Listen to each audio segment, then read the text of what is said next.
Bom dia. Temos poucos minutos antes de começar o Jogo do Brasil, todo mundo parar de prestar atenção na gente, né? Então, vamos ser rápidas. Vamos lá. Eu acho que as meninas todas aqui dispensam a apresentação, mas o protocolo pede, né? Aqui, à minha direita, Basília Rodrigues, analista de política na CNN Brasil desde 2020, foi repórter da CBN em Brasília por mais de 12 anos. Embora sua carreira tenha se estabelecido na rádio e na TV, a jornalista também colaborou com diversos veículos de cobertura política online: Metrópolis, Congresso em Foco, Gazeta do Povo, Correio Brasiliense e Jota. Basília também foi editora-chefe da revista Evoque, uma publicação focada em comportamento e estilo de vida. Recebeu o troféu Mulher Imprensa 2 vezes, em 2018 e 2020. A seu lado, Camila Matoso é diretora da sucursal da Folha de São Paulo, em Brasília, desde janeiro de 2022, está há 9 anos no veículo e já foi repórter e comandou a coluna Painel. Antes de enveredar para o noticiário político, trabalhou como repórter esportiva da ESPN, experiência que a levou para a Folha. No seu primeiro ano no jornal, compôs a equipe do Caderno de Esportes. É autora de Tite, uma biografia do ex-técnico de futebol da seleção brasileira. E Marina Dias é repórter do Washington Post em Brasília, trabalhou na Folha de São Paulo durante 8 anos, no veículo, atuou em São Paulo, na sucursal de Brasília e no escritório de Washington, nos Estados Unidos. Como correspondente, cobriu as eleições americanas de 2020. Em abril de 2023, inverteu a bússola. Tornou-se repórter em Brasília para um jornal americano, o Washington Post.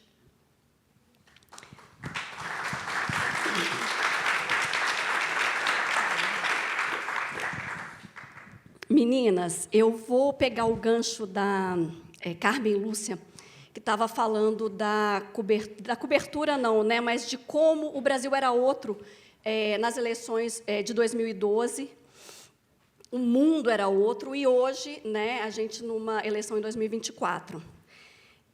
Eu comecei a cobrir política no ano 2000, ou seja, 24 anos atrás, né? E, quando eu comecei no Congresso, eu olhava para as jornalistas experientes da Folha, do Estadão, do Globo, e ficava querendo aprender com elas, né? E uma coisa que eu absorvi rapidamente é que o Congresso, especialmente, mais o Executivo, o mundo político, o mundo do poder de Brasília é muito masculino. E uma mulher que cobre, né, o poder, que cobre política, ela tem que aprender a se virar e a, de alguma forma, sobreviver nesse meio, né? E eu acho que cada uma desenvolvia ali sua técnica, mas uma das formas era meio que fingir que não viu alguma cantada, deixar para lá, e, às vezes, até algumas manobras ali, do tipo se enfeiar, colocar umas roupas assim muito cobertas e tal. Passada essa geração, né, que eu estou falando de 24 anos atrás, as coisas foram evoluindo, para algum lado, pelo menos. E eu queria ouvir de vocês, de cada uma, se vocês acham que ainda é assim. Como é que é, hoje, 2024, ser repórter de política ou cobrir política nesse ambiente que pouco mudou em termos de cenário, né? Continua sendo um ambiente majoritariamente masculino, viril, né? Como apresentou ali aquele vídeo que introduziu ali esse evento. Então, eu queria ouvir vocês sobre isso, para começar. Bom, gente, ainda pode falar bom dia? Muito bom dia para todos vocês. Só faltam 4 minutos, o jogo vai começar, vamos ver o que você... Obrigada pelo convite a Piauí, neste evento, também com o YouTube. Está aqui a Catarina novamente. Nós fomos setoristas de Palácio do Planalto na mesma época, né, Catarina? Porém, ela tinha mais experiência do que eu. Prazer também estar aqui com Camila e Marina. A minha avaliação, Catarina, é que o ambiente continua muito masculino. a gente vê uma força feminina ali, tanto deputadas e senadoras, né? Fiz uma pesquisa atualizada. Do lado da Câmara, 90 deputadas. Do lado do Senado, 15 senadoras. Elas têm até formações, né, grupos do tipo Secretaria da Câmara, Secretaria Feminina e Procuradoria Feminina do Senado Federal. Ou seja, esforços estão sendo aplicados para que essa pauta feminina tenha, de fato, poder, mais do que o espaço, a diferença de espaço e poder, porque, às vezes, elas estão lá ocupando um espaço, mas elas não têm poder. Em relação ao jornalismo, e aqui eu faço uma simbiose com o assunto também da democracia, as faculdades estão mais lotadas de mulheres, né, nessa corrida para ser jornalista. Também os comitês de imprensa têm mais mulheres. Aí você parte de um pressuposto de que, então, as mulheres se unem, as mulheres elas são mais fortes. Não, eu vou ter o maior prazer de ouvir aqui a opinião das minhas colegas, mas eu não vejo isso. Acho que a gente tem mais participação hoje, mas isso, infelizmente, ainda não é garantia de poder. E, em parte, acho que falta entre nós, mulheres, o que alguns chamam de sororidade, mas falta ainda de uma mulher ver poder na outra. Ou seja, o machismo ele não é um mal restrito aos homens. Também muitas mulheres, e aí eu não estou criminalizando, culpabilizando as mulheres, mas dizendo que nós também somos parte do problema e da solução, como quando a gente fala a sociedade é assim, mas você também faz parte dessa sociedade. Então, a gente tem práticas individuais importantes, tem aquele imaginário de temos que vencer o machismo, mas, individualmente, o que você está fazendo? Aí, aqui eu não estou pregando o individualismo, mas ações individuais para ter impacto no coletivo. Então, não é você viver o seu eu sozinho, mas você ter uma compreensão de que você é um agente de transformação. O discurso é muito bonito, mas qual a prática que está sendo exercida diariamente? Então, o diagnóstico de que ser mulher em Brasília é difícil, ele é antigo. E eu passei a entender mais desse diagnóstico à medida que fui ficando ainda mais tempo na carreira. Tenho mais de 16 anos de jornalismo, mais de 16 anos de cobertura em Brasília, e também sendo alvo destes homens poderosos. E vendo que, em situações em que havia uma mulher, que essa mulher poderia fazer uma parte e diminuir a saraivada, né, diminuir os tiros contra mim ou contra outras colegas que eram alvo, essas mulheres também não agiram. Aí a gente também tem que tentar entender, né, já que eu estou cobrando isso, fazer um esforço também de compreensão da outra, que, às vezes, ela não tinha muita alternativa. Mas, ainda assim, eu senti falta desse apoio das mulheres em situações como homens chegarem numa pauta e falar, para você eu mostro o meu corpo inteiro. Essa frase, né, não tirada de contexto, mas acho que para qualquer um, saber que um político virou para uma mulher jornalista e disse, para você eu mostro o meu corpo inteiro, para mim é cruel, indigna, muito, muito impactante. O que as pessoas fizeram neste momento? Elas riram.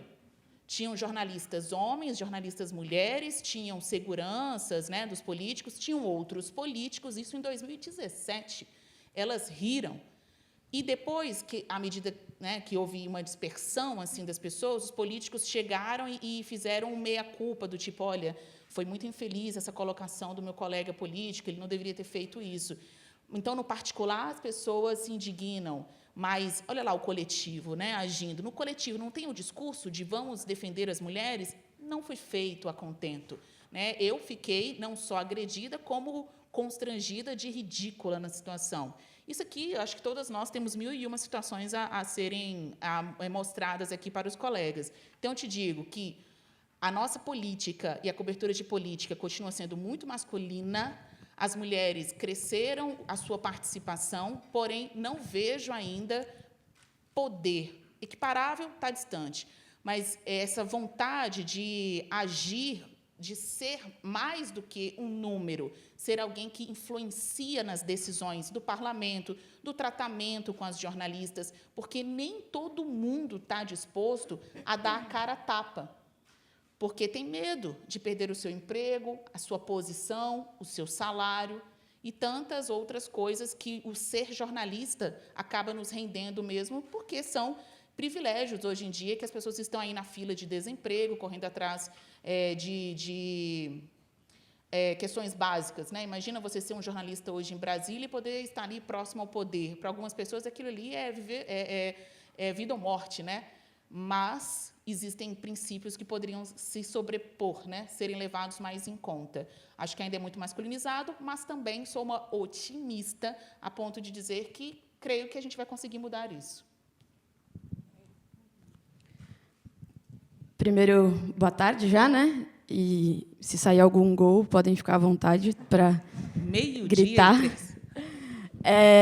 Bom, falar da minha experiência um pouco, que é ter passado pelo esporte, né? Então, assim, até conversando um pouco com a Catarina antes, a diferença que eu senti principal de quando eu saí do esporte, né, e fui para Brasília, era muito sobre a cobertura e muito menos sobre o ambiente, né, de políticos, né, da mesma forma que no futebol os cartolas, né, os dirigentes são todos homens, ou a maioria homens, eram na minha época pelo menos. Na política a mesma coisa. Mas quando eu cheguei na redação da Folha a primeira vez e eu encontrei entre as mulheres que estavam lá, Marina Dias, por exemplo, foi muito chocante para mim, porque todas as outras experiências que eu tive eram de redações masculinas. Todos os meus colegas na ESPN, no site, né, eu trabalhei no Lance antes, né, também eram só homens, ali era realmente só homem. Na ESPN, depois, tinham algumas mulheres que trabalhavam na produção, mas não na produção da TV, mas não no site. E na Folha também, o Caderno de Esporte era só homem. Então, essa foi a primeira diferença que eu senti, assim, que foi muito impactante e que, às vezes, até você mesmo não percebe a diferença que isso faz. Assim, você vai tratando isso como uma coisa normal, né? Você vai normalizando esse ambiente.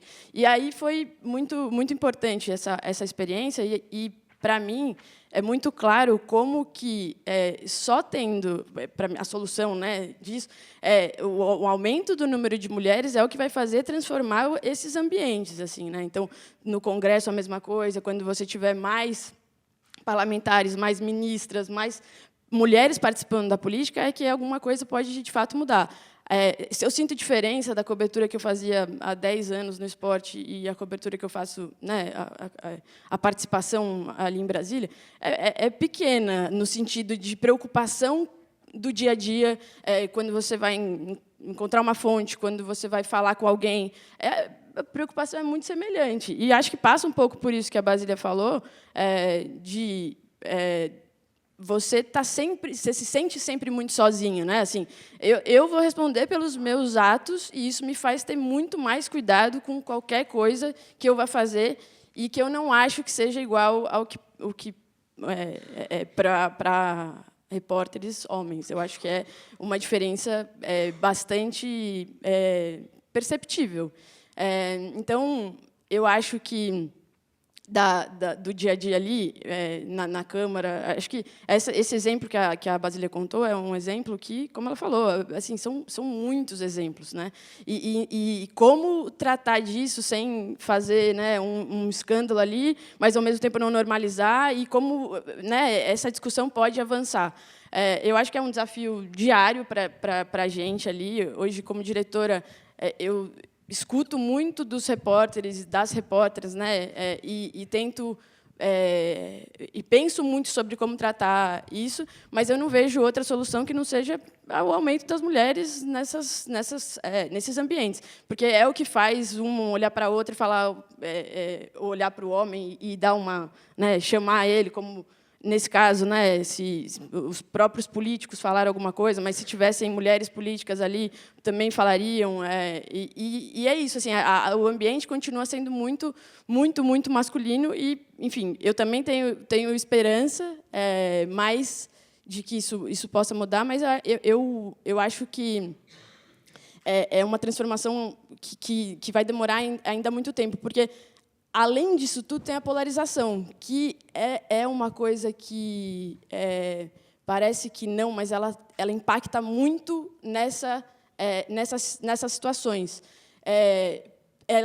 A polarização torna o ambiente tornou, né, muito mais competitivo, muito mais delicado, e isso faz com que muitas vezes, né, você não defenda o outro, não vá, enfim, não se envolva no problema do outro. Enfim, então eu acho que a gente passa por um momento muito difícil que acho que ainda vai levar algum tempo para mudar. Obrigada pelo convite. Um prazer estar aqui com as minhas amigas e colegas também. E concordo, claro, com todas elas, e especialmente no seu caso, Camila, que você é a primeira diretora de Brasília da Folha de São Paulo, que é o jornal maior do Brasil, e foi em janeiro de 22, né? Então, faz 2 anos que a Folha colocou, pela primeira vez na história desse país, uma jornalista mulher no comando, então, no comando da sucursal de Brasília. Então, eu também acho que é cada vez mais importante ocupar mais esses espaços, e você é um exemplo, graças a Deus, é você. E acho que mudou pouco, apesar, também concordo com as minhas amigas, infelizmente, mudou pouco. Eu fiz até uma pesquisinha com jornalistas mais jovens também nos grandes jornais para entender qual que é o sentimento delas sobre isso, porque eu acho que quando você é jovem e começa na carreira em Brasília, foi assim comigo, e acho que compartilho disso com a Catá também, a gente já conversou sobre isso, você acha que toda fonte em Brasília é a fonte mais importante do mundo, que se um ministro, um presidente do poder ou um líder no Congresso parar de conversar com você porque, de repente, você deu um corte num exagero dele, numa violência dele contra você, essa pessoa nunca mais vai falar com você e você nunca mais vai fazer uma matéria importante, com uma informação exclusiva, etc. Então, eu acho que quando a gente chega em Brasília jovem, e eu cheguei assim, eu fazia esse tipo de coisa, que era fingir que não entendi, fingir que não percebi, e assim você toca a vida por um tempo, né? Mas tem um dia que você precisa falar, não, espera aí, eu estou errada, né? Não pode ser assim, senão essa pessoa vai achar que eu não estou entendendo, vai continuar fazendo até onde eu vou. E aí peço licença para contar aqui uma história muito rápida, que é até onde eu fui, que eu acho que é importante também dividir um pouco, que horas você traça, né, a linha no chão. Eu estava em Brasília, acho que era ali, sei lá, 2015, não me lembro muito bem o ano, mas eu tinha acabado de chegar em Brasília e eu estava tentando marcar uma conversa com um ministro importante com quem eu não conversava e queria, enfim, começar a conversar. E ele insistia que fosse um jantar. E eu não queria jantar, eu até hoje não costumo jantar com fonte, só se é uma fonte muito antiga em quem eu confio muito, mas aí, enfim, também cada um faz como acha mais lógico, mas eu não. E aí eu falava, não, eu vou aí, eu tomo um café, um almoço, nada. E aí eu falei, bom, então eu vou no jantar, porque senão eu nunca vou falar com esse ministro. E é super importante, né, falar com o ministro. E lá fui eu jantar com o ministro. E passou tudo bem no jantar. Foi ótimo. Foi informação, conversou. Claro, tem papo ameno, mas assim, falei, saí ilesa, inacreditável, né? Aí cheguei em casa, e aí ele tinha me mandado uma mensagem. E aí eu abri a mensagem e era algo do tipo, queria saber se você chegou em casa e sinto muito por não ter podido beijar sua boca. Pausa para essa reação, obrigada. E aí, depois, eu fiquei em choque, não sabia muito bem o que responder. E aí ele começou a mandar várias outras mensagens com as informações que ele tinha me prometido no jantar. Então sobre aquele documento está aqui. E aí acho que na época não apagava a mensagem do WhatsApp. Então foi subindo e ele me encheu das informações que eu pedia. O que eu faria? O que eu poderia ter feito? Fingido que não percebi, né? Pegado as informações, feito minha matéria, que ótimo e tal. Mas não, ali eu resolvi falar, ministro, não sei de onde o senhor tirou isso, o senhor está equivocado, nunca mais me procure, não quero olhar mais na cara do senhor, o que é isso? E aí ele pediu desculpa e depois ficava ligando, enfim, um inferno. Mas ali eu entendi assim, tem uma hora que você tem que traçar uma linha no chão, sabe? Ser jornalista mulher em Brasília é trabalhar ser mulher é trabalhar o triplo. Ser jornalista mulher em Brasília é trabalhar o quádruplo, porque além da apuração, da investigação, da gestão, de tudo que você tem que fazer no jornalismo, que é dificílimo, você ainda precisa enfrentar situações como essa. E a sua sobrevivência ali vai depender de como você navega situações como essa. E, até hoje, as jornalistas mulheres, principalmente as mais jovens, mas acho que não só as mais jovens, passam por esse tipo de situação, que são pequenas violências, que todo dia você finge que não ouviu alguma coisa, você finge que não viu alguma coisa. Não, a gente vê. Então, eu acho que a gente fala mais sobre isso, a gente divide mais sobre isso, ambientes com mais mulheres vão empoderar, odeio essa palavra e uso, tudo bem, vão empoderar mais as mulheres e vão fazer com que a gente converse mais sobre isso também nas redações e que eu possa, se isso acontecer, ir para a minha diretora de redação e falar, olha o que aconteceu. Se o meu diretor de redação é um homem, eu não necessariamente sei como abordar, até hoje, não sei muito bem como abordar esse tema. E é uma pena. E só quando a gente olha em volta e a gente vê mulheres que a gente tem certeza que estão passando ou passaram em algum momento com a gente por situações como a nossa, a gente consegue ficar mais à vontade para dividir e para, enfim, enfrentar isso de alguma outra maneira que não seja engolindo esses sapos. Obrigada, gente, pelos relatos assim tão difíceis, né, de fazer. A gente volta nesse assunto mais para frente, mas eu queria aproveitar, Basília, e fazer um link com outra coisa que a ministra Carmen Lúcia falou, quando foi perguntada sobre sono, né? Ela falou assim, gente, a gente tem que dormir, né? Porque no Brasil a gente dá um jeito de dormir em algum momento, porque senão a gente simplesmente vai eliminar isso da nossa vida. E aí você falou que a gente se conheceu no Planalto, em 2012, e tem um marco que eu acho que todo mundo que cobre política há um tempo lembra, que, assim, a partir de 2013, com as manifestações, ninguém conseguiu dormir mais, né? Quem cobre política, quem acompanha política, porque assim foi uma crise atrás da outra. E com as crises vem o estresse, vem a pressão, vem os deadlines, vem situações muito extremas de você trabalhar horas a fio, e aquela coisa assim super exaustiva. E aí, Basília, a minha pergunta nesse papel, nessa posição de cobrir política, né, nesse cenário que beira o impossível, né, beira o desumano, existe ainda, por cima, uma preocupação de não demonstrar fragilidade por ser mulher? Definitivamente. Ainda mais porque a gente vive numa selva, né, esse mercado de trabalho muito mais competitivo hoje, porque a nossa profissão foi banalizada. Estar num evento como esse para falar de jornalismo, sobre o nosso olhar como jornalistas mulheres, de diferentes mídias, diferentes experiências, é algo muito rico e eu espero que não único, porque o que a gente tem visto nos últimos anos é desvalorização dessa profissão, em que todo mundo acha que ter um celular com internet é o suficiente para você veicular notícias, mas acabou sendo mesmo um canal de mentiras. Então, está mais difícil ser jornalista, ao mesmo tempo que é também muito prazeroso da gente ver o fato, né, os fatos históricos de um lugar privilegiado e poder chegar ao público. Então, a sua pergunta sobre de esconder essa fragilidade. Eu sempre adotei uma postura muito firme, Catarina.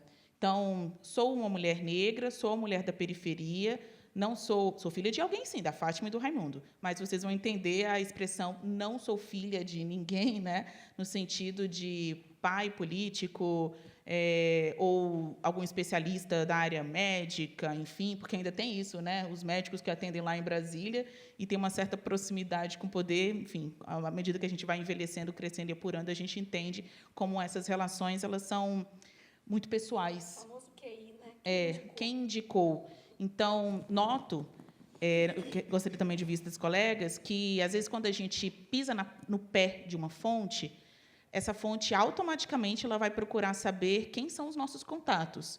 No sentido, ela está lá por quê? Quem é o pistolão? Quem eu falo na redação dela para demiti-la? Então, essa busca pela valorização do que eu sou enquanto jornalista e não das minhas características como pessoa, nem para mais, nem para menos, nem por vantagem, nem por desvantagem, acho que isso criou uma certa, eu vou dizer assim, mas certa que não estou ilesa, né, a nenhum ataque, mas uma certa barreira. Não é uma blindagem, mas uma barreira mesmo de não demonstrar essas fragilidades. Chegar lá em casa, o meu sofá, a minha cama, a minha família, ou os meus amigos mais próximos, que me conhecem na intimidade, sabem muito bem onde que isso aperta e dói aqui dentro. Mas, se eu ficar mostrando isso, noto que até quem usa do discurso de defesa das causas das minorias, também está buscando uma falha ali, sabe, para se utilizar em algum momento, num jogo psicológico mesmo, do tipo, tirar algo de você. E as redes sociais têm me mostrado muito isso. Como você contou no início para o público aqui, olha, eu tenho 16 anos de carreira, 12 deles dedicados à rádio. Então, eu já tinha muita experiência antes de ir para... Muita, né? Experiência antes de ir para a televisão, já conhecia as fontes, já conhecia como era o fazer jornalismo. Só que o fato de estar em mídia televisiva, isso dá uma puta projeção à sua imagem. É algo que eu subjuguei, assim, eu não vou dizer que eu menosprezei, mas eu não tive esse dimensionamento de início. Lembro de uma professora minha, uma das minhas mestres, dizendo, olha, você está entendendo, né, que você vai sair de um público rádio para ir para um público TV. E eu pensei, claro que não, nada a ver, eu já estou na rádio CBN. O fato de ir para uma TV a cabo não vai fazer tanta diferença assim. Fez, sim, muita diferença. Já no primeiro dia de trabalho, muitas pessoas que não conheciam e muitas pessoas que queriam meramente agredir. Né, mandar uma mensagem, que cabelo é esse? O que essa menina está fazendo aí? Às vezes eu entrava no ar, 7 da manhã, falando, acabei de falar com o ministro tal, você acha mesmo que a gente vai acreditar que você falou com tal ministro? Essas pessoas estavam acordadas para mandar mensagem no Twitter para falar isso. E, ao mesmo tempo que eu via movimentos de colegas jornalistas do tipo, somos todas Brasília, mas, nossa, na internet, no dia a dia, não é assim. Então, isso me pegou. Então, cara, eu não posso ficar mostrando. Eu já não era uma pessoa de mostrar muitas das minhas fragilidades. Com o tempo, eu vi que essa não é uma barreira intransponível. Claro que existem pessoas que têm o interesse de contribuir, mas outras não. Elas querem utilizar. Estou tentando não falar palavras feias. Elas tentam utilizar da desgraça alheia para fazer um tweet que vai mega empolgar a blogosfera. Então, por que aquela pessoa que está homem e mulher, está me mandando mensagem aqui nas redes sociais, consternada, emocionada, para dizer não deveria ter acontecido isso com você, no dia a dia não age assim? Então, é uma postura que não foi para mim, né? É uma solidariedade que não é para mim. É uma postura que ela adotou para ser vista pelos outros. Então, quando você fala, você esconde as suas fragilidades? Sim. E aí, depois a gente vai para a terapia e tenta resolver. Boa sorte. Não está dando certo. Tá sim, ó. Gente, eu tenho uma pergunta para a Camila, mas antes, me foi lembrado aqui para a plateia fazer pergunta, porque nos minutos finais a gente vai pegar essas perguntas da plateia. Então, quem tiver, levanta a mãozinha que a gente vai até vocês para pegar por escrito a perguntinha, tá bom? Não se inibam aqui com essas mulheres brilhantes, maravilhosas. Camila, você foi repórter de esporte, colunista e, como a Marina fez questão de destacar, a primeira mulher... A Marina é muito minha amiga, viu, gente? A primeira mulher a assumir a direção da sucursal da Folha de São Paulo, em Brasília. Você chegou em Brasília no impeachment, você me falou. E estava ali naquele meio, né, dessa confusão que não parou mais. E, de lá para cá, as coisas foram acontecendo de uma forma assim, muito rápida, e teve um shift, né, de como fazer a cobertura, de os candidatos se tornarem mais midiáticos. e de novo, citando a Carmen Lúcia aqui, esse monte de pessoas, de comunicadores, se arvorando a fazerem o papel, se intitularem como jornalista, né? Então, assim, um cenário muito complexo para você administrar.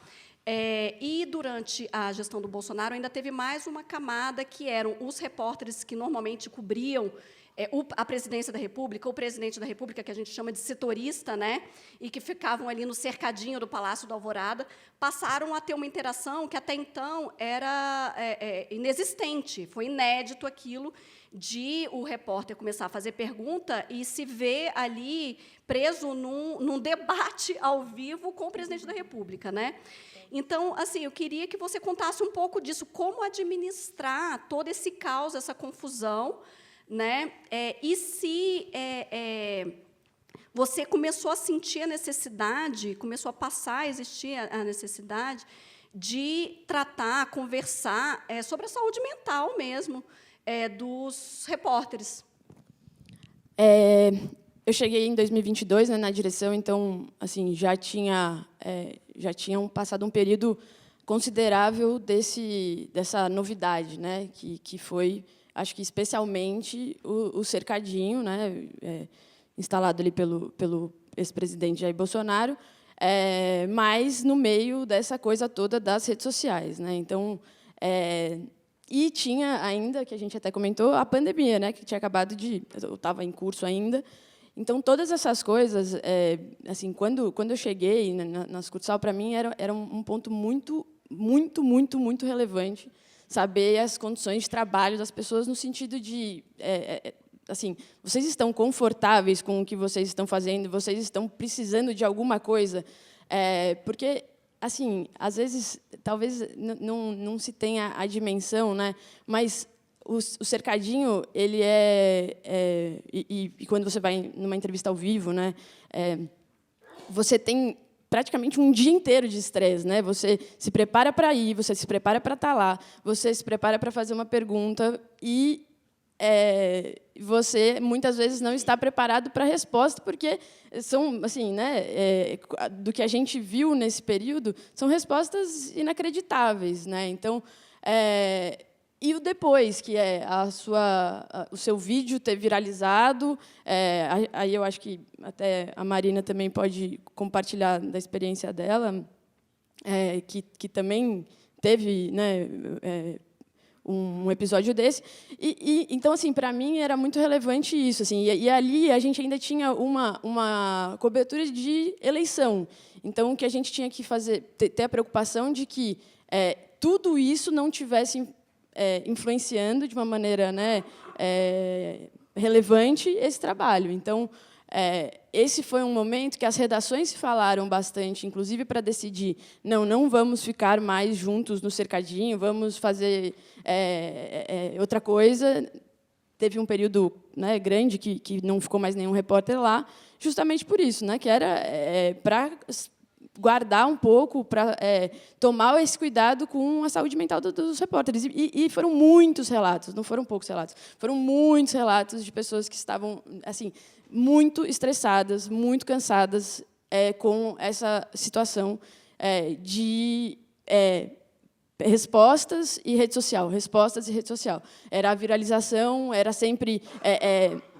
Aí, assim, vou até da minha cobertura específica, quando eu ainda não era diretora da Sucursal, num momento que a gente foi fazer uma reportagem sobre a vida ali do Jair Bolsonaro, o patrimônio dele e tal, quando isso para mim é muito marcante, assim. A gente chega na Vila Mambucaba, que é onde ele tem a casa dele, e a gente não sabe que ele está lá, né? Ele aparece lá de última hora. E eu estou gravando com uma câmera pequenininha, que eu esqueci o nome, GoPro, a famosa GoPro, que ninguém mais usa isso, né? Que vergonha. Com uma GoPro, e avisam ele que a gente está lá. Quando ele sai para falar com a gente, ele sai com um assessor gravando já. Então, assim, não é que ele nem sabia que eu estava gravando, era bem pequena mesmo, assim, mas ele saiu já gravando. Então, era esse o momento que a gente vivia, assim, tudo que a gente estava fazendo, todo repórter tudo que acontecia, e muitas vezes pensado, né, em fazer isso para justamente expor, porque aí ele sai e fala, Folha de São Paulo aqui, querendo gravar minha casa milionária, enfim. Enfim, então, foi para a gente um período de... E até hoje, na verdade, não é que passou essa preocupação com esse estresse. É o que você falou, né, Cata? Todos os dias é uma crise atrás da outra. Enfim, então, acho que esse, hoje, é um dos meus principais desafios ali, cuidados na redação, que é olhar para todos e ver se estão todos bem, né? Basicamente isso. Obrigada, Camila. Eu vou aproveitar esse gancho para passar para você, Marina, porque eu acho que é uma coisa assim muito sintomática, né, dessa nova era, desse novo momento que a gente vive. Tem uma frase do Ulisses Guimarães, em 1991, ou seja, faz tempo para caramba. É uma frase famosa dele, que um jornalista foi perguntar para ele, reclamar dos políticos, e ele fala, você está achando o atual Congresso ruim? Espere o próximo. E, de lá para cá, né, foi só... Né? Enfim, o que eu queria pedir para você, Marina, era para você falar sobre essa coisa que também é um advento de as jornalistas, e isso normalmente impacta mais e tem as mulheres jornalistas mais como alvo, que são as agressões públicas dos políticos. Então, teve o famoso, né, foi visto por todo mundo, tem inúmeros casos, mas só para trazer alguns, do debate da Band, que o Bolsonaro agrediu a Vera Magalhães. E isso não faz tanto tempo atrás, teve o debate da Band aqui, dos candidatos à prefeitura, o Pablo Marçal chamando a Tabata de uma jornalistinha, equiparando ela a uma jornalistinha. Então, assim, tá aí, isso é uma realidade, né? E você também já passou por isso, eu acho que todas aqui que estão aí no fronte passam por essas situações, e eu queria que você trouxesse o seu relato de, e aí, o que fazer, né, nessa situação? E foi uma coisa que também a gente conversou, Camila, de tentar, se é que é possível, manter a calma, manter o controle, para que fique evidente, para que o cara se exponha, para que ele se enforque com a própria corda, né? Então, eu queria que você falasse um pouco sobre isso, se é possível. Não é possível. Não, acho que são várias situações diferentes. Assim, eu acho que eu fui atacada várias... Primeira coisa, desculpa, deleta tudo que eu não falei. No governo Bolsonaro, as agressões contra jornalistas, e principalmente jornalistas mulheres, eram uma política de governo, ponto. Então, eles faziam isso de forma institucionalizada e era um jeito de eles trabalharem ou não trabalharem, porque era uma coisa que eles faziam de dentro do Palácio do Planalto, e, assim como a Camila falou, eles já saíam filmando, era parte do script deles criar uma narrativa sobre a cobertura da imprensa tradicional, profissional, adjetivando, como a ministra Carmen Lúcia falou que hoje é necessário fazer. A primeira vez que eu fui agredida ali pelos apoiadores de Bolsonaro e pelo Bolsonaro ainda era 2018, e ele era ainda candidato. Eu fiz uma reportagem na Folha com o Rubens Valente sobre a ex-mulher do Bolsonaro, que dizia que ele tinha ameaçado ela de morte. Então, era 2018, essa matéria teve destaque na Folha, mas aí foi o rio dos ataques assim, virtuais. Eu não estava acostumada com isso, acho que ninguém estava. Logo em seguida, teve a matéria da Pata, da Patrícia Campos Melo, sobre... o esquema todo do WhatsApp, e aí também foi aquela coisa contra a Patrícia. E ela falou para mim, como você fez? Eu falei, sei lá, eu fechei o Twitter, que antes o Twitter era, acho que agora ainda né? Sei lá, que você pode ser público ou não, mas a gente não sabia como agir ali, e era uma coisa ainda virtual nas redes sociais, né? Essa foi a primeira fase. Então, eu fiquei assustada, não sabia direito o que fazer, acho que nem o jornal sabia direito o que fazer. Eu me lembro que a direção da Folha disse, bom, se se tiver algum tipo de ameaça de morte, a gente aciona o jurídico. Mas assim, todo mundo tentando entender mesmo, assim, conforme ia acontecendo. Aí depois, eu já era correspondente da Folha nos Estados Unidos, foi o Bolsonaro que me atacou ali durante uma entrevista coletiva, e também com toda a entourage dele filmando, e aí ele faz os cortes de vídeo e bota a narrativa dele no ar e viraliza, e aquela coisa. Ali, eu acho que foi o momento que eu precisei pensar. Né? O cara é o presidente da República, ele está me agredindo verbalmente, gritando comigo, projetando o corpo em cima do meu. O que eu faço? Eu fiquei parada, segurando o meu gravador. Mas eu nem sei o quanto eu racionalizei isso, ou se eu realmente estava atônita, sabe? Foi uma situação que era isso, eu não sabia direito o que fazer.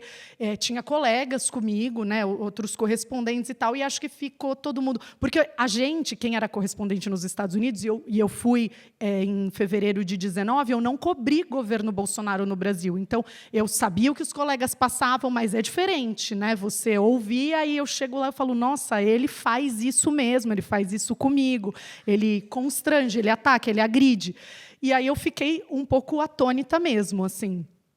E aí eu acho que ali foi um aprendizado para mim e também para o jornal, e eu acho que dali para frente sempre assim, de escrever sobre a agressão, né? Noticiar a agressão, para que o mundo saiba o que aconteceu, como aconteceu, apesar de que ele tenta imprimir a narrativa dele nas redes sociais. E o último degrau foi em 8 de janeiro, que eu fui fisicamente agredida pelos apoiadores do Bolsonaro. Então, eles me cercaram, eles me bateram, quebraram meus óculos, puxaram meu cabelo ali. Então, foi uma escala, né? Era a rede social, o ataque do presidente da República e os apoiadores. E ali, claro, né, no ataque físico, eu me desesperei. Eu gritava, eu chorava e pedia, pelo amor de Deus, para eles pararem. Tinha colegas jornalistas que estavam filmando, e depois esse vídeo até rolou na internet, e ali eu não tinha nenhum tipo de compostura. Então, se primeiro eu não sabia o que fazer, depois eu tentei pensar que era melhor manter a calma e esperar ele falar, ali eu estava gritando por socorro. Então, eu acho que depende da situação que você vai passar, é um aprendizado constante, eu acho, que enquanto existem presidentes populistas de direita, de extrema-direita, os seus apoiadores, é um exercício diário do jornalista de como cobrir isso. Nos Estados Unidos, e agora falo desse lugar de repórter de um jornal estrangeiro, é o debate. Se o Donald Trump ganhar a eleição, a imprensa americana está preparada para cobrir um novo governo de Donald Trump? A imprensa americana aprendeu com todos os erros, né? E isso é um debate constante dentro da redação. O que não é Bolsonaro ou Trump disse que blá, blá, blá. Bolsonaro mentiu a dizer que blá, blá, blá. Trump mentiu a dizer que blá, blá, blá. A gente aprendeu a fazer isso. Só que a gente ainda precisa aprender muito mais, porque esses caras, eles vêm muito à frente com técnicas de, enfim, inteligência artificial, fake news, agressão, violência como política de governo. E isso é muito difícil para a gente do lado mais fraco. Se você é uma mulher jornalista de frente com o presidente da República, infelizmente você é o lado mais fraco. Obrigada, Marina. Você contando, me veio um pouco uma cena assim, de, tipo assim, se você está num safari, um leão te ataca, o que você faz, né? Você se paralisa, assim, né? Chegaram 3 perguntas da plateia, obrigada. E aí eu vou fazer uma para cada. Da Laura Lopes, eu vou fazer para você, Camila, porque você é a chefa aqui. Sou estudante de jornalismo e tenho grande interesse pela área de política. Qual a dica que vocês dão, no caso você, para uma mulher iniciar nessa área, principalmente em Brasília?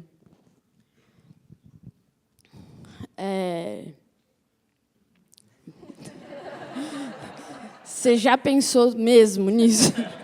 Não, brincadeira. Eu acho que a chegada em Brasília, assim, tem quando você está ainda, né, que está começando, eu acho que ela é muito legal porque ela te dá muitas possibilidades ali, né? E eu acho que essa é a parte mais legal de quando você chega em Brasília. A principal dica que eu falaria é de não começar num comitê. Assim, é o meu ponto de vista, né, de direção ali, porque o comitê ele já é muito formado, assim, vamos dizer, né? Então ele tem suas enormes qualidades, seus vícios. Então, e aí comitê hoje, né, em Brasília tem comitê na Câmara, tem comitê no Senado, tem o comitê do Palácio do Planalto e o comitê do Supremo, basicamente, né? Dizem que há uns 20 anos atrás tinha comitê na PGR, no Banco Central, na Polícia Federal, enfim, mas não existe mais nada disso. Então, assim, eu acho que um bom jeito de começar é fazer, primeiro, indo para lá, né? Acho que se voluntariando um pouco a fazer tudo, né? E passar por todas as oportunidades de roubadas, né? A gente fala de esse é um bom setorismo de roubada para quem começa, que aconteceu como ontem, caiu um avião, vai ter uma coletiva, vai lá no coletivo. O candidato chegou, vai lá fazer essa coletiva, enfim. Acho que é uma boa forma de começar. Boas dicas. Basília, Wagner Germano. Parabéns por sua postura ética frente às falas impróprias nas redes. O que você aconselharia a jovens estudantes de jornalismo que pretendem seguir o jornalismo político frente à sociedade racista e machista? Não esqueça nunca que a sociedade é racista e machista. Você vai ter que estar vigilante diariamente. Acho que, para os estudantes que são dessas camadas mais vulneráveis, ou para os profissionais que são dessas camadas mais vulneráveis, é muito mais difícil, porque você está lá por questões jornalísticas para apurar a notícia, mas as pessoas estão te medindo por qualidades pessoais. Infelizmente, elas nunca vão mudar essa regra. Algumas pessoas podem mudar, né? O ser humano é falível e também é mutável. Algumas pessoas podem mudar, mas, no geral, não acho que a sociedade deixará de ser racista, machista, gordofóbica e todos os ismos doentios que a gente tem visto cada vez mais agora, porque até mesmo na política isso tem feito parte do nosso dia a dia, a ponto de pessoas quererem legitimar o seu preconceito. Então, se antes era feio, estava guardado no armário, agora estes racistas estão explorando isso como uma política pública, né? Como um método de governo, como uma plataforma eleitoral. Só falta colocar na Constituição que negro não entra aqui, mulher não faz isso e assado. Então, está muito mais difícil do que antes. Mas que bom que a gente tem situações, momentos como este, para poder fazer essa discussão. Eu tenho dito em muitas falas públicas e colegas assim que pedem conselhos parecidos, é que a gente fala muito sobre produtividade, e nós, mulheres, encaramos isso como uma pauta prioritária, né? A gente precisa fazer mais matéria, estar mais ativa, estar no dia a dia da redação, mas à noite também no jantar, não necessariamente com uma pessoa, com uma fonte, mas com fontes, né? Isso faz muito, esse contraturno faz parte da nossa rotina. Não se prendam só à jornada daquelas horas ali dentro da redação, então você não vai conseguir navegar e sobreviver a este oceano de informações, né? Até a ministra Carmen Lúcia falou que hoje a gente está tendo muitas informações. Somos uma sociedade hiperinformatizada, né? Tem muita informação, saibam disso, às vezes nem é tão importante assim, mas você precisa saber um pouquinho de cada coisa. Então, isso gera um estresse muito grande na nossa vida, na nossa cabeça. Você precisa, dentro do possível, separar o joio do trigo, né? As lutas que estão aí para serem brigadas, né? As brigas para você brigar. A todo momento, e aí eu faço essa fala, especialmente para as pessoas que se sensibilizam com essa pauta ou que sejam vítimas dessa pauta, infelizmente, diariamente, você é colocado à prova. pelo sistema, pelas pessoas, pelas pautas, pelos homens, pelo colega da redação, por vários focos, né, de interação com essa pauta preconceituosa. Então, o que eu tenho dito para as pessoas é, antes de você se manter produtivo e combativo, se mantenha ativo. Em outras palavras, antes de sair aí brigando com o leão, esteja vivo. Esteja vivo. Então, peraí, esteja vivo? Mas eu já estou viva aqui, olha aqui, também estou respirando. Não é isso. Você está cuidando da sua saúde, saúde física, saúde mental, dos seus horários? Isso aqui não é papo de mãe. Tá? É pensar mesmo das 24 horas do seu trabalho, da sua vida, melhor dizendo, quanto disso está sendo dedicado ao seu trabalho e quanto disso está sendo dedicado à pauta... Qual é o seu nome? João. Quanto disso está sendo dedicado à pauta João? João, e a pauta João? Você explorou hoje? É isso. Então, tem dias que eu chego e falo, o que eu fiz pela Basília hoje? Não, brincadeira. Mas é mais ou menos isso. Antes de se manter produtivo e combativo, porque você precisa estar, mantenha-se vivo, mantenha-se ativo, né? No sentido de mais do que comer e respirar, né? E, enfim, você tem que ter um tempo para os seus pensamentos, um tempo para a sua saúde física, fazer uma caminhada, fazer uma academia. Baixei um joguinho aqui de... tigrinho, não.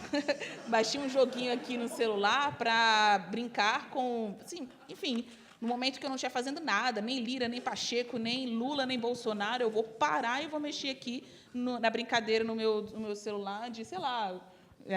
o Mac, né, de ficar comendo bolinhas, não sei o quê, para parar, aquele é o momento de diversão da Basília. Algo assim, mas assim, uma brincadeira muito tosca aqui que eu estou fazendo. E aquele momento de você conversar com o seu melhor amigo. Você abraçou o seu filho hoje? É sério isso? Essa é a pauta da sua vida, não é o impeachment, não é a eleição 2026. O jornalismo nos dá a sorte, né, de estar em lugares privilegiados, com pessoas poderosas, no quente da notícia, dos fatos que vão entrar para a história. E, ao fim do dia, quanto do seu dia você viveu para você? Muito pouco. Tem dias que você não vai conseguir viver nada. Mas, ao fim da semana, tenta fazer um balanço do quanto o João pensou no João, por exemplo. Desculpa, João, você foi o personagem dessa resposta. Enfim, acho que é isso, Catá. Coach Basília. Mais informações, hein? E agora para a Marina, da Laís Menezes. Como se aproximar de autoridades para conseguir informações exclusivas, principalmente sendo mulher, e a aproximação podendo até ser confundida com flerte? É difícil, né? Claro, é um exercício diário. Fazer fonte, eu acho que cada um tem o seu estilo de aproximação e abordagem. Eu tenho um que é bem meu, que eu tento ser informal e meio bonachona, meio engraçadona, não engraçadinha, que engraçadinha vai para o flerte, né? Mas meio engraçadona e tal, e aí a pessoa acho que fica até meio desconcertada e, enfim. Mas é muito difícil você dar uma dica assim, porque você fala, mas aí você vira amiga da fonte, você não é amiga da fonte. Não, eu não sou amiga da fonte, mas você tem que tentar estabelecer um relacionamento com a fonte de acordo ali com a sua personalidade, que as pessoas consigam entender qual que é o limite. Agora, para a informação exclusiva chegar, isso, quem sabe, essa mulher aqui que tem todas as informações exclusivas, inclusive a minuta do golpe, parabéns, obrigada a ela. Eu acho que é isso, assim, a pessoa precisa confiar em você, é um jogo ali, né? O jornalista e a fonte confia em você, você confia na fonte a ponto de publicar o que ela está dizendo, depois de checar, enfim, etc. Mas eu acho que é uma abordagem de acordo com a sua personalidade. É bem difícil dar essa dica. Eu abordo assim, eu sou uma pessoa que marco um café, vou conversando, tento mostrar que eu faço esse jornalismo que é sério, espero que a pessoa acompanhe meu trabalho, conheça meu trabalho, mas para tentar nunca ir para esse lado do engraçadinha, flerte, etc., eu tenho esse estilo mais bonachona e assim, em nenhum momento ele vai pensar... posso. Ou vai também, gente, porque o homem hétero branco, ele acha que ele vai poder, né, em algum momento. Ele pode sempre, Ele acha que ele pode sempre. Eu acho que essa coisa que a gente estava falando desde o início, né, o ambiente do poder, ele é um ambiente majoritariamente masculino, mas o jornalismo de Brasília tem muitas mulheres, já é um desequilíbrio de antemão, de saída, né, porque a maior parte, não sei se a maior parte, mas muitos destes homens do poder, eles acham que, por a gente ser uma jornalista mulher, eles podem já tentar nos manipular, tentar nos agredir, nos assediar. De saída, eles já olham para a gente, alguns deles, desse jeito desbalanceado. Então, sim, é um equilíbrio, é um exercício de sobrevivência. A minha técnica é um pouco essa. Eu tento ser bonachona enfim, nesse lugar que o cara não consegue nem tentar, sabe? Mas já passei por várias situações. Então, é duro, Laís, é duro. Laís, como a Marina estava falando, cada uma vai descobrindo o seu estratagema, né? O meu era assim, eu não posso parecer sexy. Então, eu colocava umas roupas assim, tipo, parecia só o tornozelo, camisa até aqui, entendeu? Então, a Marina era engraçadona e eu fiquei conhecida pelos cinegrafistas e fotógrafos como freira. Lá vem a freira, entendeu? Então, é isso, mas é duro. O nosso tempo já está terminando, mas aí eu queria fazer uma última pergunta para vocês todas, cada uma responder, que é o seguinte: a gente cobriu a Dilma, e quando a Dilma foi presidente, tinha uma coisa assim de... eu lembro de uma cerimônia com estudantes, e aí uma estudante falou assim, e ela tinha aquele negócio de presidenta, né? Presidenta, pela primeira vez, eu pensei e sonhei em ser presidenta também, que eu posso ser presidenta. E aí a gente está olhando para a eleição dos Estados Unidos, que tem uma possibilidade real de uma mulher ser eleita, uma mulher negra ser eleita, né? E a gente está sempre muito olhando, né? A política americana influencia muito a política brasileira. Como que vocês veem que essa possibilidade possa repercutir por aqui, especialmente na questão de representatividade? Porque quando a gente fala em desequilíbrio e tal, passa muito pela representatividade, por ter mais mulheres, e vocês falaram um pouco aqui de ter mais mulheres em comissões, e elas, o espaço não é necessariamente influência, né? Mas como que isso vocês acham que possa mexer um pouco o ponteiro nesse sentido aqui para a gente? Olha, eu acho que sem viralatismo, se isso acontecer nos Estados Unidos, vai gerar um impacto tremendo no mundo inteiro, porque você vê uma mulher e uma mulher ainda mais negra, numa posição de comando tão superlativo, né, como esse, à frente dos Estados Unidos, vai mexer com as estruturas, né? Aí a gente repete, Angela Davis, todo mundo conhece essa palavra. Quando uma mulher negra se move, mobiliza o mundo inteiro, né? Mobiliza outras pessoas. E é fato.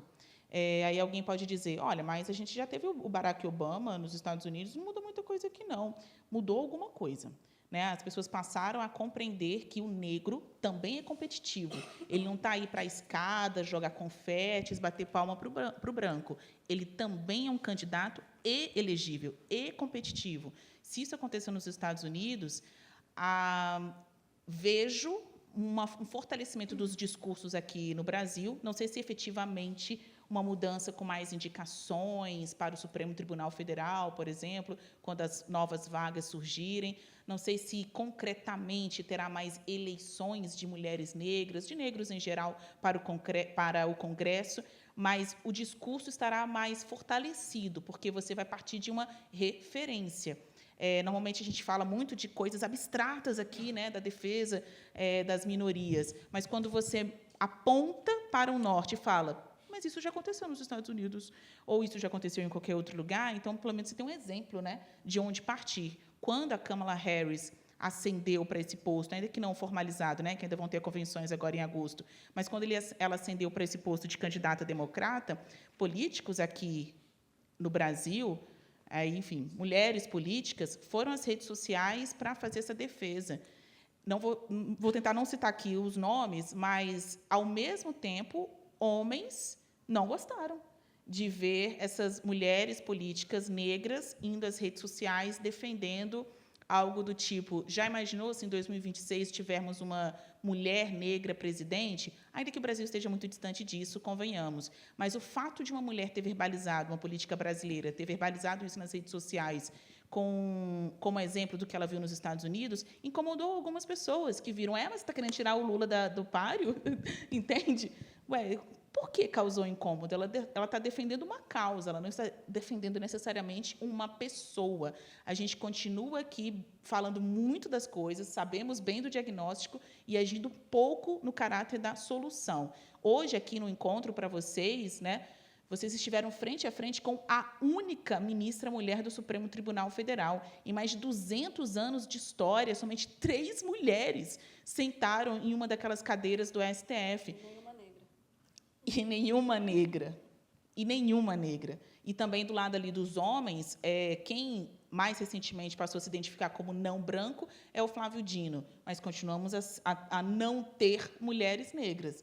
Então, está mais difícil do concreto, mas eu acho que, do ponto de vista de discussão e de saber que é possível, se a Kamala Harris for eleita nos Estados Unidos, reverbera aqui como reverbera no mundo todo.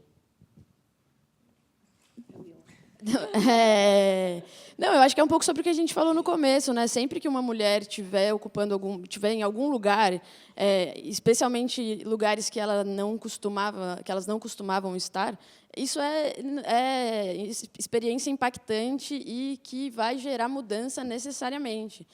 Então, ainda que a gente já tenha tido aqui no Brasil uma presidente mulher, isso vai ser, de alguma maneira, até usado para lembrar das experiências daqui, até repensar, refletir sobre como foi esse período aqui, né? Será que, né, se isso acontecer, alguma coisa que acontecer lá, que ela possa passar, vai lembrar daqui também e gerar questionamentos, gerar reflexões. Será que isso só está acontecendo porque ela é mulher? Que foi, né, um pouco de alguns dos questionamentos durante o período que a Dilma foi presidente.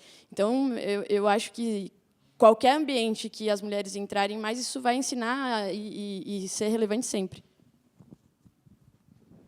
E só para terminar, acho que nos Estados Unidos a Kamala hoje é a candidata por uma série de fatores que a gente tem acompanhado, né? Não seria assim, seria um homem branco, velho, né? Como Joe Biden, né? Então acho que por uma série de circunstâncias é uma mulher negra a candidata democrata agora. Então realmente eu acho que o Brasil está muito distante disso, mas também os Estados Unidos estavam muito distante disso, sim. O Obama foi um presidente negro, mas ele era um ponto fora da curva. Os Estados Unidos é um país racista, é um país xenofóbico. Meu marido é americano, está aqui, eu te amo, mas é um país racista, xenofóbico, misógino, que detesta pessoas negras e detesta pessoas imigrantes. Eu morei lá 4 anos, vivi na pele isso, e os Estados Unidos não estavam preparados para eleger uma mulher presidente, e eu estava lá eu não estava lá na eleição da Hillary, mas eu estava lá na eleição do Biden contra o Trump, e conversei com muita gente que tinha votado no Obama, que era um homem negro, e não votou na Hillary por ela ser mulher, inclusive mulheres, principalmente porque ela tinha aceitado a traição do Bill Clinton. Então, assim, passa por lugares que a gente não... O voto não é apenas ideológico, muito pelo contrário, como sabemos, né? Então, enfim, acho que muitas situações podem levar o Brasil a ter uma mulher negra presidente, mas os Estados Unidos não estavam preparados para isso, e agora está tendo que lidar. Vamos ver. Boa. Eu já estou aqui recebendo sinais. Eu queria agradecer muito a presença de vocês. Cada uma tem uma história incrível, uma trajetória assim louvável. Continue nos representando lá, força. Obrigada também à plateia que participou. Obrigada a todos. E a última coisa que eu queria falar, Raquel, se você me permitir, no início do evento foi passado um vídeo do substantivo feminino. Ele ficou meio sem contexto, mas é uma série que a gente tem no YouTube, é a 2ª temporada de um podcast. O canal é Substantivo Feminino Canal, e aí ele tem uma série de entrevistas, de debates sobre temas femininos, né, temas que incomodam e que preocupam as mulheres. Inclusive, está lá Basília Rodrigues. Já estreou? Dá para acessar? Não, setembro estreia. Mas tem a primeira temporada que está lá com a ministra das Mulheres, etc. Então, faço esse convite rapidamente para vocês conhecerem lá. E... Um recadinho, que teremos só uma hora de intervalo para o almoço e voltamos às 14 horas em ponto. Ouviram? Teremos só 1 hora de intervalo, voltamos às 14 em ponto. E tá 0-0 o jogo. Vamos!